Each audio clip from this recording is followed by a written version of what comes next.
Hello dear students, HB online classes में स्वागत है। छत्तीसगढ़ राज्य ओपन स्कूल द्वारा मॉडल पेपर क्वेश्चन जारी किया गया है। दोस्तों अपन केमिस्ट्री का करने जा रहे हैं। तीसरा पार्ट है सेट बी के लिए। मैंने इसके पहले सेट ए और सेट सी का वीडियो जो है जारी कर दिया है, उसको ज़रूर देखना है आपको। तो इसमें से पूरे ऑल क्वेश्चन 100% आने हैं दोस्तों। तीनों सेट को आपको रटना बस है, पढ़ना है अच्छे से, है ना। और कोई गाइड पुस्तक आपको ज़्यादा पढ़ने की आवश्यकता नहीं पड़ेगी, है ना। बहुत ही सेलेक्टेड क्वेश्चन है इसमें।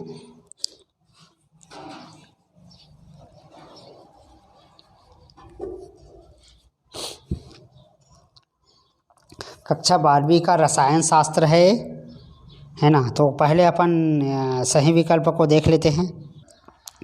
तो देखिए सेट सी का जो है इसमें नहीं हो पाया था उस वीडियो में सही विकल्प, तो इसको मैंने इस सेट में डाल दिया है ना। एल्यूमिनियम का परमाणु संरचना वाला ये वाला कर लिए थे अपन। एल्यूमिनियम का परमाणु क्रमांक जो है 13 होता है। देख लीजिए आंसर। परमाणु में उदासीन कण कौन सा है, तो न्यूट्रॉन होता है। शुद्ध विद्युत का क्या होता है, चालक होता है। एक ऊष्मा शोषी अभिक्रिया के लिए डेल्टा एच का मान क्या होता है, ऋणात्मक। H2O एक लिंगेड है, धन आवेशित। रिक्त स्थान की पूर्ति करें। मेथेन में बंधों की कुल संख्या कितनी होती है, 4। प्रोटीन का एमिनो एसिड का बहुलक है। एनटीपी पर 1 मोल गैस का आयतन कितना होता है, 22.4 लीटर। N+L नियम खाली स्थान के नाम से जाना जाता है, अपवाओ। ऋण 273 डिग्री सेल्सियस को क्या कहते हैं, परम शून्य। सत्य सत्य लिखिए। 6 उपसंयोजी संकुल की आकृति चतुष्फलकी होती है, सत्य है। आर्क एक्स को ग्रिग्नार्ड अभिकर्मक कहते हैं, असत्य है। आरएनए में यूरेसिल क्षार होता है, असत्य है। ताप बढ़ाने में अर्धचालकों की चालकता में कमी होती है, सत्य है। सभी उत्कृष्ट गैसें सहपरमाणु होती हैं, सत्य है।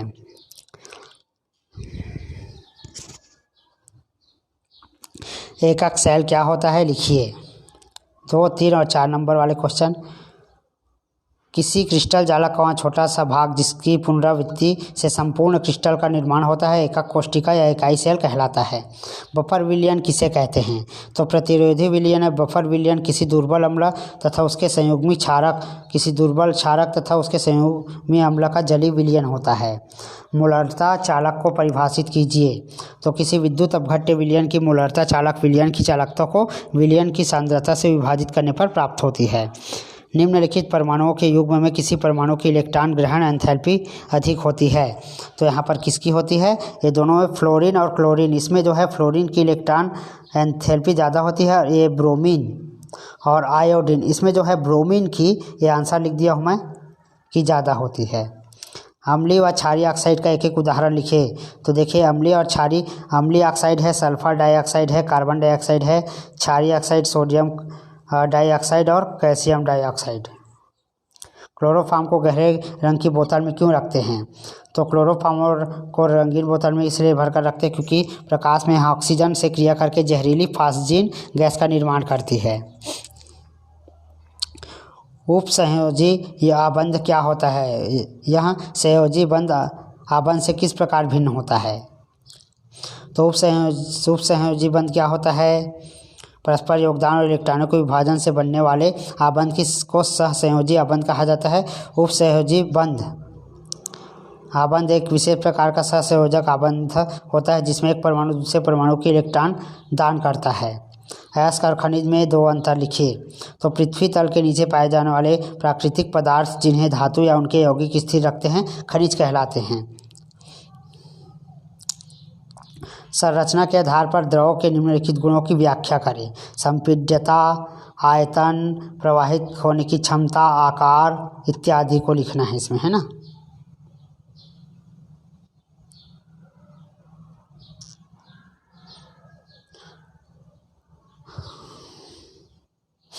ऊष्माक्षेपी और ऊष्माभिक्रिया किसे कहते हैं, तो ऊष्माक्षेपी क्या होता है, जिन पदार्थों में क्रिया के पश्चात ऊष्मा का उत्सर्जन होता है उसमें ऊष्माक्षेपी कहते हैं।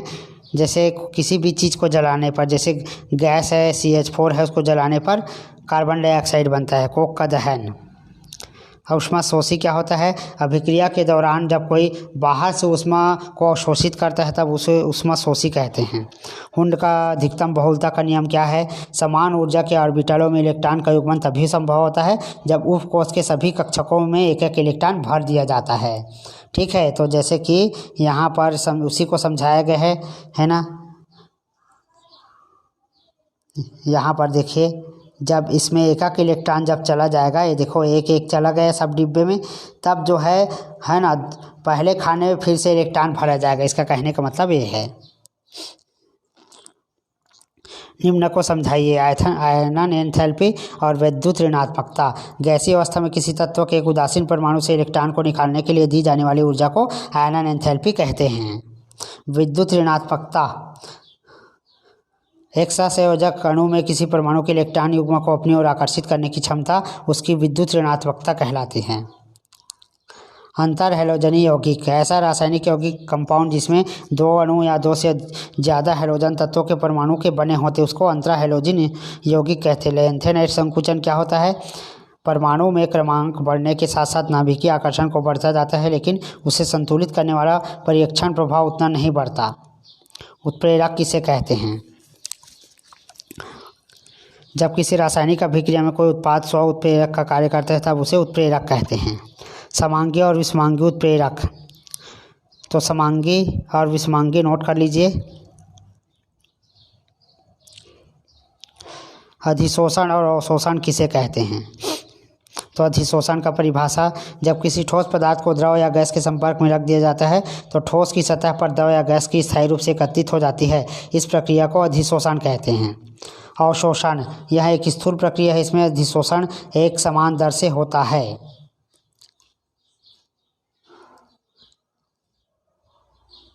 अभिक्रिया की कोटि और आणविकता में कोई दो अंतर लिखिए।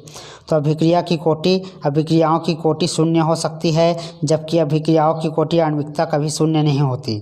कोटि को प्रयोगों द्वारा ज्ञात किया जा सकता है, यह एक सैद्धांतिक धारणा है। यह प्राथमिक और जटिल अभिक्रियाओं पर लागू होती है, जबकि यह केवल प्राथमिक अभिक्रिया पर लागू होती है।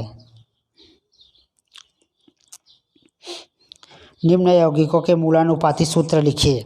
कार्बन का CO होगा, सोडियम सल्फेट का सोडियम सल्फेट होगा, CH4CH10 का C2H5 होगा, H2O2 का HO होगा, KCl का KCl होगा।